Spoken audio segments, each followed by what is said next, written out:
Good afternoon, Seven Investors, and welcome to the Wednesday edition of Seven Investing Now. My name is Daniel Brooks Kline. You can call me Dan. My friends call me Dan. I'm being joined today by Simon Erickson and Austin Lieberman. Simon, are you upset about the Astros? No, I'm not a big baseball fan, Dan. I'm a football fan, fantasy football fan, so I don't have a strong opinion about my Astros this year. It is a tough place to be a football fan. The Houston Texans have traded away their first-round pick for the next 40 years. But good news, you have an overpaid quarterback who's not quite as good as we thought he was. Austin Lieberman, how are you about 5 hours away from me in somewhat northern Florida? How are you doing this morning? I'm doing great, Dan. Happy that the Rays beat the Astros and they're in the World Series. They're going to lose in the most epic of fashions. Basically, what do they have? You stop it. What do they have? Like a $300 payroll, and the Dodgers have like $500 billion or something like that. It's pretty amazing. And you know what, Dan? Our intro music is so calming, isn't it? I just feel calm and ready to go. I sort of feel like we don't want a calming intro music. I'm trying to create a watch party here for those of you that see me handling my phone. We got a packed show. We're going to talk about Netflix. Netflix reported earnings, and there are a few companies that I was pretty excited to see about earnings for. It's not something I'm generally that interested in, except that, I have to track it quarter by quarter for what I do for a living. But Netflix was one I was really interested to see. Then we're going to talk about kind of a grab bag of stories from us. Austin's going to talk about GoodRx. Simon's going to preview Tesla earnings. I'm going to talk about holiday spending. Then we're going to tell you everything you need to know about SPACs. A SPAC is not something I'd ever heard of until maybe 18 months ago, and now it's the thing. But guys, let's get to Netflix earnings. Simon, I thought these numbers were good. Growth slowed a little bit. It was 2.2 million net ads in Q3. That's down from 6.8 million last year. But Simon, they're ahead of their full year, only 3 quarters in, and they told us this was going to happen. Stock's down about 6%. I don't understand it. Your thoughts? Yeah, I mean, long term, this is a great quarter for Netflix. Everyone is looking at that 2.2 million subs that they added. That's kind of putting it under the microscope, missing the bigger picture that this company's added almost 25 million new subscribers in the previous 6 months. And of course, Dan, there's got to be some COVID noise in that too, right? There's no live sporting events. I can't watch the Saints live anymore. There's no concerts. There's no kind of in-person things. So what did everyone do earlier this year? They went to Netflix, and it resulted in fantastic membership. That's continuing in the longer term for this company. It's not only got a great membership with the business, but it's churning out tons of free cash flow now, and that's going to be really important for the long-term story for investors here. Yeah, we'll get to cash in a second here, but this is one of those cases where when a company comes out and tells us, and they've been telling us for the last 3 quarters, we are pulling ahead our subscribers. People who might have joined 6 months from now, they're bored, they're joining. So we might have a quarter that doesn't look great. They only missed their own projections by 300,000. Austin, is this one of those cases where people are just looking for a bad story and they're kind of ignoring that what happened is exactly what they said would happen? Yeah, I think, and we've seen this from Netflix before, right? In any company really any company, but especially companies that are considered growth companies. This to me is just the stock price got a little bit ahead of where the company is. And this has happened throughout Netflix's history a lot of times. They're going to be just fine, as they always are. Yeah, this is one of those scenarios where everything was good. They're bigger. They've added more customers than they did in a full year. And they have another quarter to go. Let's talk about some of the numbers. Earnings per share were $1.74. It was expected to be $2.14. But again, analyst expectations don't mean a ton to me. Revenue beat a little bit, $6.44 billion versus $6.38 billion expected. And the street expected maybe another 1.3 million subscribers, even though that would be that would be about 1 million more than the company itself expected. I think these numbers are all good. But Simon, let's talk about free cash flow. This is a company that has been burning money. A year ago, in the same quarter, lost $1.4 billion.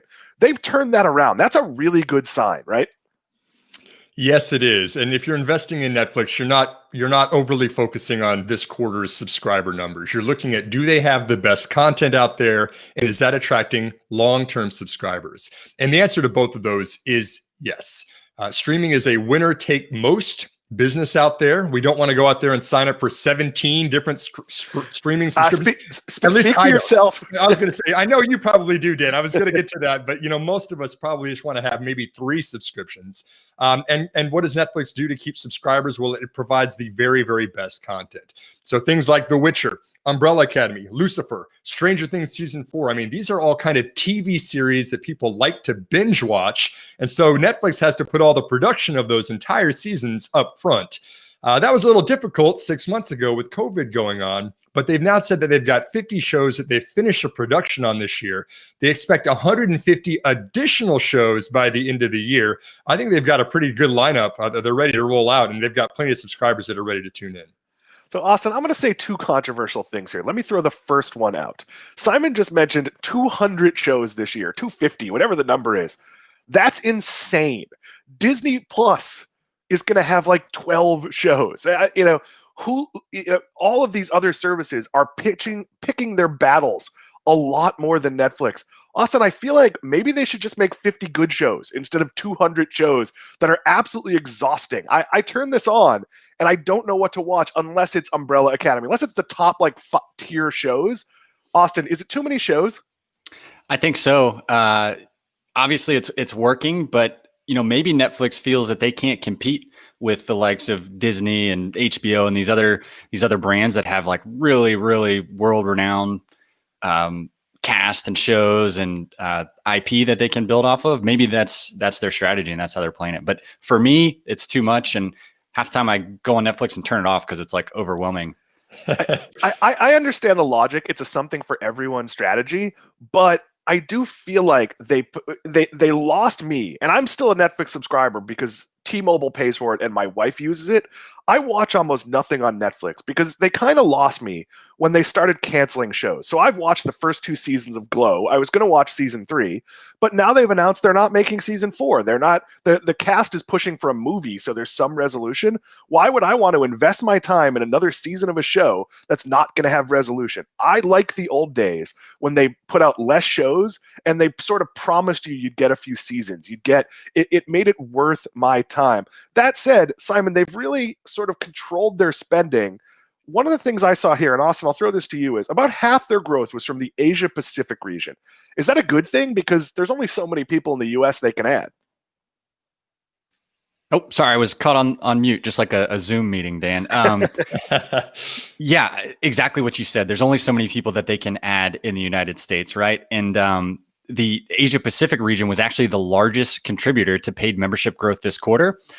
Like you said, 46% of Q3 global paid net adds was from that region. And then APAC revenue, Asia Pacific revenue rose 66% year over year. So very strong, good indication that they're growing internationally. And that's where the future growth is for this company. So let me throw out a couple more numbers. And for all of you watching at home, I appreciate you bearing with us. I'm sort of dealing with, many of you know I just had laser eye surgery. And I'm kind of in between not needing the glasses to read my notes and the glasses being an overcorrection. So I'm a little bit challenged in terms of adjusting to my new super eyesight here. So this company, Netflix, has $8.4 billion in cash on their balance sheet and a $750 credit facility, which they haven't touched. Reed Hastings, the co-CEO, said, our need for external cash is diminishing. That, if you're a shareholder here, is the best thing you could possibly hear. But on that note, I'm going to I threw out something controversial to Austin. I'm going to throw out something controversial to Simon. I know people like the binging, Simon. It's a giant mistake. When a show comes out, let's say we're all watching The Walking Dead.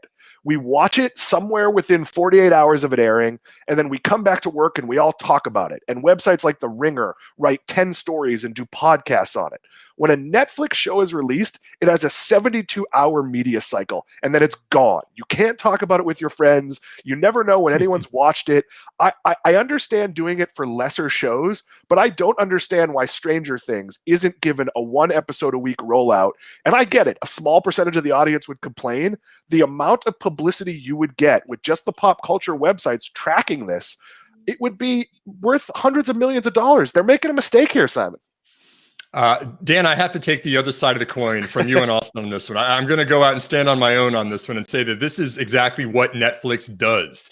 This whole business of Netflix is a data business. The algorithms are the business model of Netflix that has to discover what it shows it is that you want to watch. You know, before streaming was a thing, we'd go through the cable list and we'd go page down one at a time, and we'd find the shows that were interesting to us, and we'd watch those. And now Netflix just built a business, not only in the United States, but across the entire world, of replicating that same experience of people figuring out what they wanted to watch and then throwing right at the very top of the recommendations, here's other shows we think you should discover. And Netflix does not have a century of IP, of content of its own. It's still working on fine-tuning those original shows, those original series that it's developing itself. I am perfectly fine with Netflix putting out 200 shows this year, especially consider the international opportunity that it has, because this is at the core of it, what this company does and how it gets a leg up on everyone else that wants to be a streaming publisher out there. I'd like to see them invest a little bit more money in their recommendation engine. That's actually something I complain about with Amazon too. Amazon knows what books I've read and doesn't recommend the sequel. I will say the same thing sometimes for Netflix. Like, you watched season 1 through 5 of Flash. Maybe you probably want to watch season 6. Like, that should be right there on the recommendations. They do it well sometimes. They don't other times. We've come a long way from the days of when I first got a TiVo. My TiVo would say, okay, you've watched The Simpsons. Would you like to watch The Flintstones? And it's like, well, they're both TV families, but it's not really the same thing. With that, let's tell you who is bringing you this program. It is, of course, 7 Investing Now is brought to you by the team at 7 Investing. That's us, plus 3 other people, plus Sam Bailey and our marketing team, plus Jeff Richards, our TV guy. There's lots of people behind the scenes.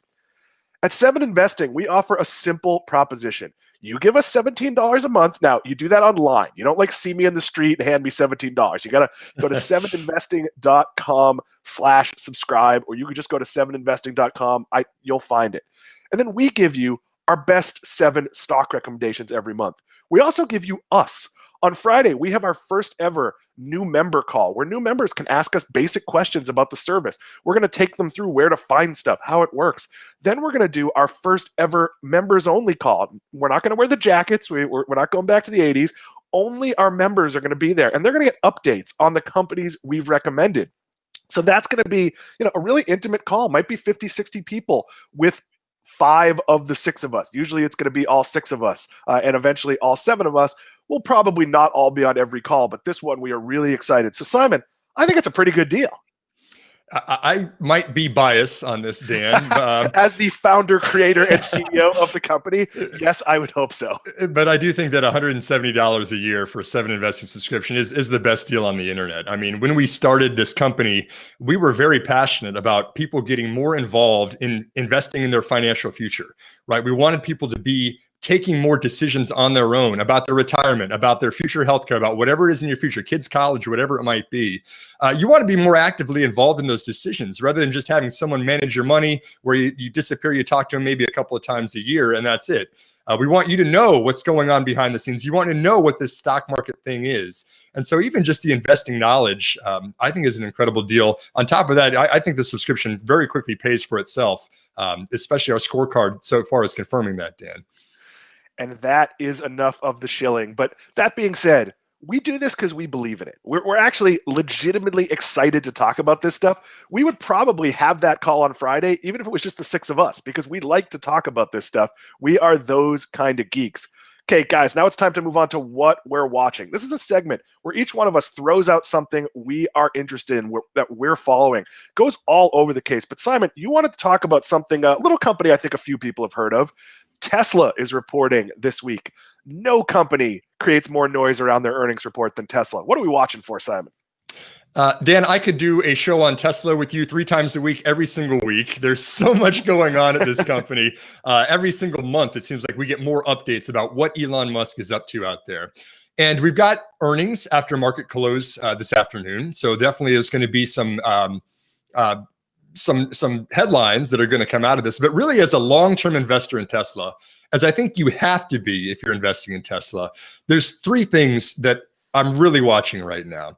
And the first is just the ramp up of production and of deliveries of the company that we're looking at. They've already pre-announced their third quarter deliveries, increased 76% over the second quarter, up to 145,000 vehicles. And the number of, that was their production of vehicles. The deliveries was up 53% to 139,000. So they're having no problems selling and producing these cars globally. And it's great that demand is so strong. Let me cut in here. That's stunning to me because we've talked about this. It's a pandemic. Right now, I don't care how well you're doing. It feels like a weird time to buy a $50,000 plus car, but clearly I'm wrong about that. Yeah, especially internationally, right? We've got Gigafactory in Shanghai right now. China's at a run rate of almost 30,000 vehicles per quarter, which they're producing the Model 3 right now. That's the second thing I'm watching is how things are going to be going in China. We're seeing the ramp up of the Model 3. Model Y should be sold by early next year. But that's an international market too. And a lot of people were saying Tesla was too expensive to sell in China. We're seeing the opposite. There's a lot of demand in that country. So where does the growth come from? Elon Musk has talked about cheaper cars. Do you really think a $25,000 Tesla is possible, Simon? That's what Elon has committed to. He says he's going to have a $25,000 full self-driving vehicle available in 3 years. Dan, Elon is notoriously not great at hitting his own internal timelines, but he says a lot of things. I think that's fair to say. But he solidly raises the bar every year, and he executes against his long-term vision. And he's always been one of the greatest CEOs on the history of the world at doing that. And so, for me, I think that the long-term story is. Tesla right now is building gigafactories on 3 continents at the same time. They've got one in China. They've got one that's going on in Berlin. And I know Samantha Bailey, as a fellow UT Longhorn, just like I am, he's building Giga Texas out there in Austin, Sam. So hook them right in our backyard. But you put all these together, I mean, Cybertruck is on the horizon. Maybe there's a commercial truck on the horizon that's an electric vehicle. We've still got the optionality of battery storage and smart response for the energy industry. Tesla's growth days are still far ahead of it. There's still plenty to talk about in this company. And we're still in the early innings. Elon is not that old of a CEO. He's got decades of experience still in the future for him. He does raise the bar. He's also notorious for moving the goal line. If he doesn't get where he's supposed to go, he kind of pushes it out and finds an excuse. I'll accept that. But Simon, last question here. Is this company worth $400 billion? I mean, that is kind of the biggest question being asked right now about Tesla. It's valued it's more expensive right now in terms of market cap than any other automotive OEM, any of the other car makers. So if you're comparing against a Ford or a General Motors, something like that, yes, it's very expensive. But as full disclaimer, I am a Tesla shareholder and I plan on holding it for another 10 years. And as a long-term shareholder, I have no doubt that Tesla is eventually going to be worth $1 trillion market cap. It's at $400 billion. So it's going to more than double because of all the optionality that's on the board and all the execution that it's doing right now. I think we need to keep an eye on the approach that it's taking to full self-driving. This is very different using computer vision versus LiDAR, which is where the rest of the industry is going. But Tesla's got such a head start on that and just such a visionary and excellent executing CEO. I'm holding on to shares of Tesla for the long term. My new iPhone is going to have LiDAR, so maybe my phone will be able to drive my plain old Nissan Versa. I'm not sure that's how it works. I am not a Tesla shareholder, and it's a stupid move. It's one of those where I don't particularly care for Elon Musk. I don't think he treats people all that well, and it's just one where I believe in the vision for the company. I think he is going to get to 500,000 vehicles. I think it's going to be really bumpy. And let me give you the long-term advice here, Seven investors. Let's give you the big picture. So earnings are going to come out and the market's going to go insane one way or the other. The price is going to go in up or down or who knows. It doesn't matter. If you believe in this company, look in the earnings call as to how they've executed versus what they said they were going to do. They've already given you some of the numbers. So the answer is they're going to do okay. So it's building a long-term story. The reason to panic is if he comes out and says, yeah, we're abandoning the $38,000 car. We're abandoning the $25,000 car. We're going only to $200,000 cars, and they're not going to have doors. You're going to have to hop in through the sunroof. Well, that would change your long-term thesis. You might change. Don't let quarterly earnings, especially in a pandemic, panic you. Don't sell. If you're going to buy today, buy after earnings, buy tomorrow. We don't know. But you can look at Tesla and say 10 years from now, that company is likely to be in a good position. Austin Lieberman, you want to talk about a very, very different company. It's one that I have to admit, I've seen the commercials and I'm skeptical, but I've heard a lot of people say it works. Tell us about GoodRx. Tell us what they do, how they went public. Give us the overview here. Yeah. So speaking of $400 billion companies, not this one. This is about a $20 billion market cap company, recently public. So expected to be volatile. And to be clear, this is not a 7 investing recommendation. We save those and really sharing those for our paying members. But it's a company that I just recently bought shares of. And so I'm a shareholder myself. It isn't, or is it? You have to join to find out. That's good. I should have done that hook, Dan. You're right.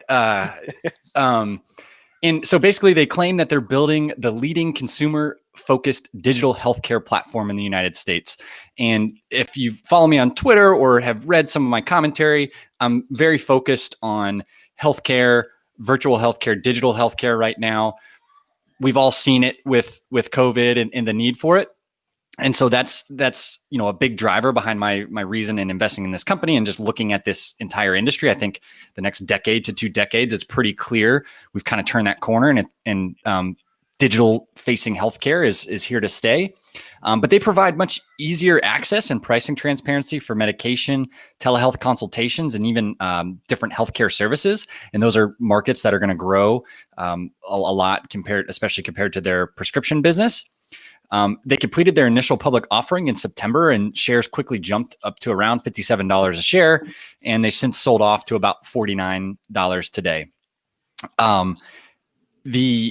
So let me jump in here, Austin. Sure. So as I understand this company based on the commercials, is it free to join? I'm not even 100% sure on if people pay like a monthly subscription to join, but the premise is that they get great discounts on different prescriptions, and then the selling point for GoodRx to the different healthcare systems and some of their partners and even the prescription companies is that there's about $300 billion in losses from people that don't get subscriptions filled just in the United States. And so they're helping with that. They're helping with more foot traffic, and they're just providing a very engaged user base that's like a high value.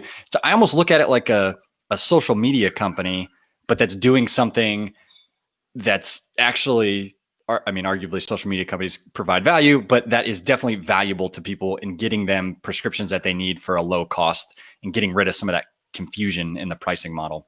Yeah, it's essentially a discount club. So you join this and then you get prescribed something by your doctor, and you look and say, hey, with my insurance, this would have cost this, or I don't have insurance, it would have cost this. And you get it for a lower price, and it drives you to, in theory, a specific drugstore or chain. The challenge is, and I want to see a couple of earnings calls, is where are they making their money? Are they paying for those discounts? Are the drug companies happy to sell at a discounted price because more prescriptions get filled? Are they getting paid for data? So it's an interesting company. It's one to keep an eye on, but I'm not entirely sure I understand their business model. Austin, anything you want to add there? Yeah, no. And to be clear, Dan, this is the way I invest is if I see a company like this in a super important industry with great growth, they're growing at over 55%, still a small market cap. I start a small starter position, and I do that to learn more about the company. So as I learn more, I'll share some of that out. But this is not about the next 6 months or the next year. It's about the next 5, 10, and 15 years. And if I learn more and realize that I don't like what this company is doing, then a starter position, a very small starter position, I'll get rid of it. But I look to do this, learn more about the company, and then as I learn more, I might add more shares or decide I don't want to own them anymore. That's kind of how I think about these small starter positions. It makes me learn about the company. 5, 10, or 15 years, that is how we roll. I see your questions in the chat. We are challenged with, we're working on a platform called Restream, and it only allows the producer. That's Sam Bailey, who's behind the glass here, to see the questions in sort of a big group. So there's a lot of good stuff, but it kind of flashes by. So I haven't shared a lot of it. We are working on different scenarios where we can have more access and make this a little bit more interactive. But moving on to my story, guys, shoppers are going to visit fewer stores than ever this holiday season. I've talked about this a lot. This is going to be a rich get richer holiday season where Target, Walmart, Amazon, they're going to do really well. I recognize people aren't physically going to Amazon in most cases. People are scared to go out. 51% of people are anxious about going to stores because of the pandemic. I get it. That makes sense. I live in Florida, as does Austin. There is often disregard for the fact that we have a pandemic here. So I'm not willing to go to stores that don't have good procedures in place. Consumers are going to visit just 5.2 retail stores. That's down from 6.9 in 2018. That's a really big number. This is really bad news for Kohl's and Macy's and JCPenney and Sears and anybody who is not doing well. Simon, are you going to do any physical shopping this holiday season? I am not, Dan, but I know that you are actually a fan of kind of the diamonds in the rough of retail. I mean, is this across the board that all these retailers are going to be in hot water, or are there any hidden winners in this trend? Yeah, so I think there are some companies that like almost don't count, like TJX and Five Below, that people just go there anyway. They're not necessarily holiday driven, but there's a weird surprise winner here. It's going to be Lowe's. So Lowe's did something, and it amazes me that nobody else did this. Their traffic is really good because people are home, they're painting their houses, they're putting in gardens, they're doing things. So for the Christmas season, they went, well, what don't we sell that it would make sense for us to sell? So they're bringing in exercise equipment. They're bringing in extended home goods, more small appliances.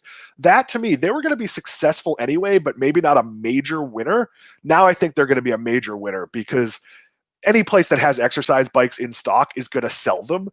And they planned ahead. They probably had to make that decision right towards the beginning of the pandemic in order to have the inventory in. So yeah, I think that's absolutely exciting. Like, you're going to go to Lowe's and you're going to be able to buy an air fryer. And I know that sounds kind of stupid, but you could buy a refrigerator or an expensive coffee machine there. So why not an air fryer? And that just kind of fits the need. If we're limiting how many stores we go into, we want the stores to have everything we need. Like, I don't normally buy an anniversary card for my wife at Publix, but not having to go to another store, I bought our anniversary card at Publix this year. Look, it's not going to be much. Does she know that, Dan? Now she does. Okay, I'm gonna say she's watching the show. She knows what the anniversary gift is now. There's zero chance she's watching the show. Our anniversary was 2 weeks ago, so it's already happened, or maybe almost like a month ago at this point. And we've decided that it's a gift card year. So I'll tell you all now: you're getting gift cards to Starbucks if I like you, JCPenney if I don't. So if I'm related to you and I have to give you a gift, and you get JCPenney, that's a sign. That might be a sign. And where was your wife's gift card to? Was it to JCPenney or Starbucks? My wife doesn't drink Starbucks and would never go to JC. Well, we go to JCPenney, but I would never give her something that could be out of business. My wife got Macy's, so she was an exception to I got her. And that, of course, is something she could use in the whatever time it is we go back to work, because right now the only money my wife has spent on clothing is novelty shirts. She bought a Santa shirt because she has some sort of work Christmas party thing ahead. Not a lot of reason to buy clothes. But guys, we're going to switch gears really, really hard here. We're going to talk about SPACs. This is not a term I'd heard until kind of DraftKings. Simon, what is a SPAC and how do you feel about them? Okay, well, first things first, a SPAC is a special purpose acquisition company. That's what that stands for. You've been seeing a lot of headlines about it. And so let's get a little bit into the nitty gritty of what that means. But first, before that, Dan and Austin, I have a trivia question for you about the traditional way that companies went public in the IPO, the initial public offering. When was the first documented case of an IPO in world history? What year? 1894. 1391. So kind of split the two differences of those. The first documented IPO was in 1602, when the Dutch East India Company first offered ownership of its company to public investors. So I think I'm not sure in the math right off the top of my head who was close. I was pretty much right. I think I was right. I'll take, okay. You know? Simon, are you still holding shares of Dutch East India Company? I was not around in 1602, Dan. Unfortunately, that was a bit before my time, but I'm sure someone somewhere is still holding on to some kind of ownership in wherever that's gone. But the traditional way that we've done public offerings has been the IPO, right? Which is involved in an underwriter, which is a Goldman Sachs or a financial institution, Credit Suisse, that basically agrees to give companies money up front for a certain amount of shares. They give that money to the company to use for whatever they want to, and then that financial institution puts them out on the public markets. So this underwriting is extremely profitable for the banks that do that. Why is that? Because you always see on the very first day, or normally you see on the very first day of trading, a company's IPO has a 75, 80%, 100% pop on that IPO stock price. And that's all captured by that third-party institution, not by the company itself. And so these last couple of years, companies have gotten more creative on how they're accessing the public markets. And one idea is a special purpose acquisition company, the SPACs, which is also referred to as a blank check company, where you've got a deal maker or a financial sponsor that raises a whole bunch of money from investors, from retail investors, from banks, from institutional investors, whoever it might be, and then puts all of those funds into buying a percentage stake in an existing privately held operating company. So that's what a SPAC is at the 10,000 foot level. Yeah, and there's a lot of people creating SPACs with the idea. Simon, if I'm correct, you have, I believe it's 18 months from the point you created it to actually invest in a company. So there's the one you might have seen that's Billy Beane and the guys that own the Red Sox, and they're looking for some sports properties. There's a lot of big whales out there creating SPACs. But Austin, why don't you share with the 7 investors some examples of recent SPACs and maybe a little bit about why they're gaining in popularity? Yeah, well, Simon had a little pop trivia for us. So I've got a question for you two. Hopefully you didn't look at our planning document. In 2019, how many SPACs do you think there were? I'm looking at the planning document, so I won't answer. But yeah, but you can't read, Dan. Your eyes, you can't see. 20,000, Austin. 20, close. I think that's how many will be next year. 59, and then year to date, there's been 55. So in 2019, there was 59. This is according to InvestorPlace.com, and they raised 13.6 billion. In 2020, there's been 55 already, and they've raised 22 billion. So getting a lot more popular. Some of the more popular ones you've probably heard of: Pershing Square, Tontine Holdings. That's Bill Ackman and Pershing Square. We've got Virgin Galactic, ticker SPCE, DraftKings, ticker DKNG, and then Social Capital Holdings, which they seem to have reserved IPO A through Z for all of their future SPACs. That's with Chamath. He's very popular on Twitter. They've got a lot of them that are going to be coming. And, I think the reason that they've been so popular is, one, because that trend started and people saw how fast and easy it could be to raise money without necessarily a super legitimate business model. But there will probably be some winners in there, but I think there's going to be a lot of losers. And that brings me to the famous train wreck that I'm sure everybody has heard of. The downhill rolling truck manufacturing company, Nikola Motors, NKLA. Their trucks can only go downhill because they don't currently actually have engines that work or anything that actually powers them. That was the big scandal. Or factories or an actual truck. Anything. Nope. Just an agreement with GM. It hit 90, and there's a lot of speculation. So seriously, I'm joking around, but this is something to be careful of. The company hit 94 a share at kind of the top of the hype cycle this year. And right now it's trading around $25, which could still be, way overpriced if this GM deal or partnership falls through. And so that brings us to, I think, the next question, Dan. Yeah, let me jump in here. So, Simon, I see red flags with SPACs all the time. DraftKings is one I followed. And when they went public, you did not get anywhere near the amount of information you get with the traditional S1. Now, I don't believe in investing in IPOs in general because I think an S1 is a very polished look at the financials, whereas when you see a couple of quarterly earnings reports, you get a truer picture. So I generally feel like, and I think history shows this to be true, if I bought Amazon 2 quarters in instead of at the IPO, I'd still be okay. So I don't think it's that important. I look at DraftKings, and when they had their coming out party, people were crazy for it because online gambling is going to grow. They didn't know anything about the financials of the company, the expense of getting up to speed in every state, the uphill battle they face, in competing with casino companies and other major players. Simon, SPACs are a red flag to me. You think it's a little more personality driven. Tell me why I'm wrong. Well, it absolutely is personality driven because the biggest factor in this is, do you have trust in the deal maker that is acting on your behalf to actually close the acquisition? And this is a great question that Sandeep David has asked in our chat window of what's the percentage fee that SPAC sponsors typically take? Great question. That's all over the board. It's written into the contracts. A lot of times we'll see 2% of the assets that are raised plus $2 million go to the financial sponsors. But again, all of that's negotiable. But to the personality point that you bring up, Dan, let's talk about Bill Ackman with Pershing Square Tontine Holdings that Austin just brought up. He's got a Rolodex that he's going through, and he's calling everybody that he can possibly bring to the public markets right now. He talked to Michael Bloomberg about bringing Bloomberg Holdings up and bringing it public. He's talked to Airbnb. He's basically out there shopping for a deal because he knows that the clock is running and he's got 2 years to close an acquisition. There's a ton of motivation for the sponsors to actually get a deal done.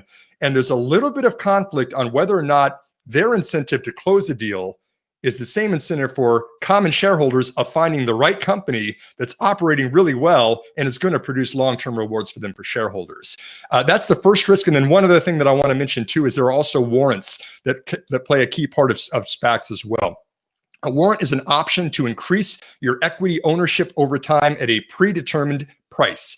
So the financial sponsors can often get very favorable terms of buying more shares if they close the acquisition. And of course, that dilutes common shareholders like us. So the devil's in the details for SPACs. You've got to be able to trust the people that you're working with. I like Shamath Palihapitiya of Social Capital, like Austin was talking about. I think there's some great SPACs out there, but there's also a lot of noise, and you got to be careful because it's kind of buyer beware again as this gets more prominence. This is one where for most people, I would say, follow the company for a couple of quarters because once it goes public, they have all the same rules as every other company that's SEC regulated.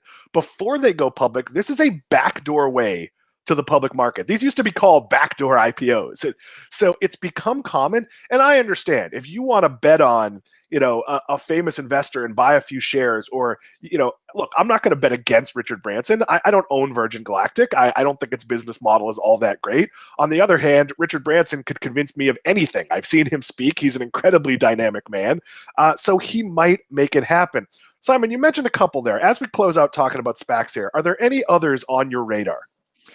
Social Capital is at the top of my list right now, Dan. And the reason for that is this is, how can we describe it? Success begets success in this, right? You're going to have deal makers that are going to close great deals. Shamath already closed Virgin Galactic, brought them public, closed Open Door just recently, brought them public. You're going to have the most prominent companies that typically went to venture capitalists for money, now going to the best deal makers for SPACs because it's more efficient to go public this way than it is through an IPO.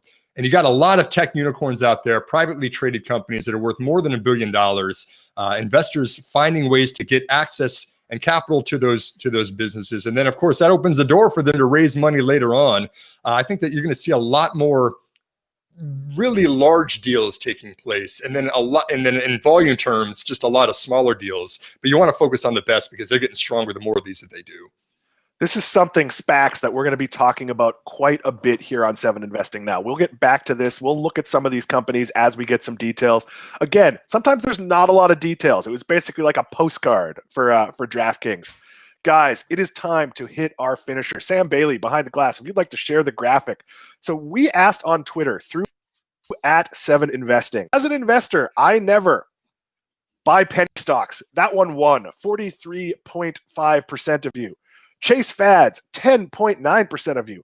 Buy speculative stocks, 5.7% of you.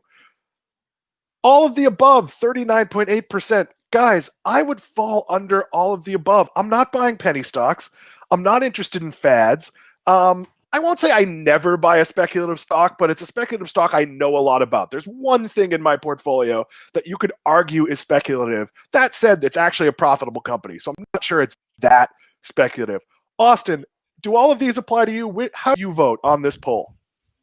First of all, I'm proud of our followers. That's the exact type of response we would hope to see from smart, responsible investors. I think I voted penny stocks. Kind of like the one I would do is buy stocks that some people see as speculative, but it would be, a small position, and there would have to be some tremendous growth potential there, knowing the risk that, what can happen with speculative stocks. So, Simon, you interpreted chasing fads differently than I did. And I'll let you give your interpretation in a second. But when I wrote chasing fads, I meant people who are doing things like investing in SPACs because people talk about SPACs, or just buying every electric vehicle stock because you like electric vehicles. You saw the term chasing fads as meaning something a little bit different. And if that's what it means, I agree with what you're saying. Dan, now with this further information you've provided me with, I would like to change my answer to all of the above. My interpretation is that chasing fads, obviously there's some language in that maybe I protested with. I actually think that the older cousin of the fad is a long-term investable trend, which, maybe at the time people are thinking it's just a short-term, it's just you're chasing a fad. But in reality, innovation happens very quickly sometimes. And so my original interpretation of that was, okay, I do like to invest in long-term developing trends. I originally voted A, but with this new information you provided, I would like to change my answer to choice D. I get it. Yeah, and penny stocks, and this is one we can't share it enough. People take the logic of, well, I could buy 100,000 shares, and if it only gets to $2, well, that's sort of like every person coming in and saying, well, the market for Mexican food in the US is $300 billion. And if I can only get 1% of the market with my new chain, I would do well. And you're not going to raise money that way. Buying penny stocks is generally silly. Now, if there's a company that for some reason you believe in and you understand the financials, I get it. I understand it. But in general, this is not something to do. It's trading. It's a bad strategy.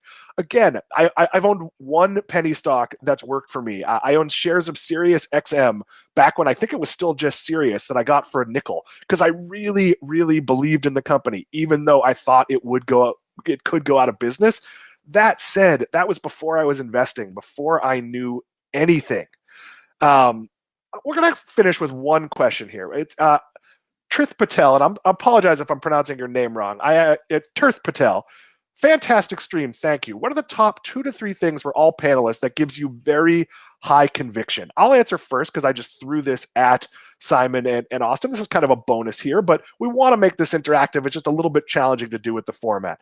For me, it's management. If there is a good CEO, if a former T-Mobile CEO, John Legere, shows up at a company I don't really like tomorrow, I'm probably buying shares because I believe in his ability to execute that much. Then the next thing I look at is, does this company do something that's meaningful to me? Most of my portfolio, not everything, because as you know, guys, I've been buying one share of everything Max recommends since I started here in October, just to diversify my own portfolio. But if you look at my portfolio, well, why do I own shares of Starbucks and Microsoft? I own shares of those companies because I believe in them. I go to them every day. I use their products. I worked at Microsoft. I understand how the company makes its money. So for me, it's those two things. Austin, what are the 2 things you lean on?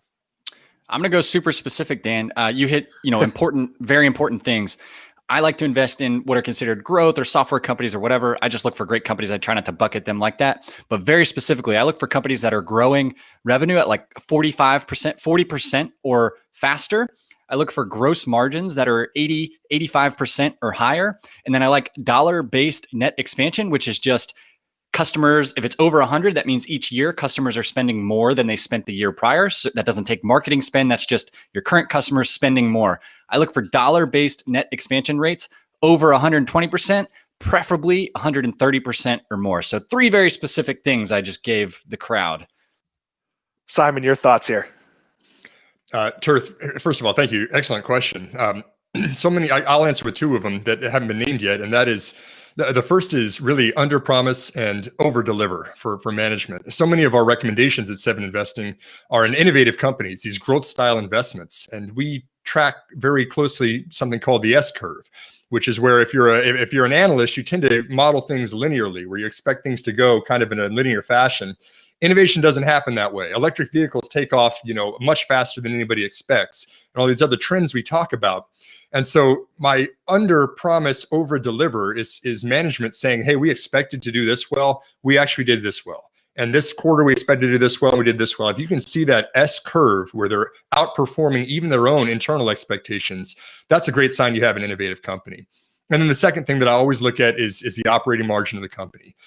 Is this company scaling over time? Are they spending less percentage of revenue on things like overhead and sales and marketing and things that they should be getting more efficient at, and capturing a larger and larger operating profit that then falls down to shareholders, so they can reward shareholders through dividends, through buybacks, through a variety of different things. So execution and operating leverage and scalability are the two on my list.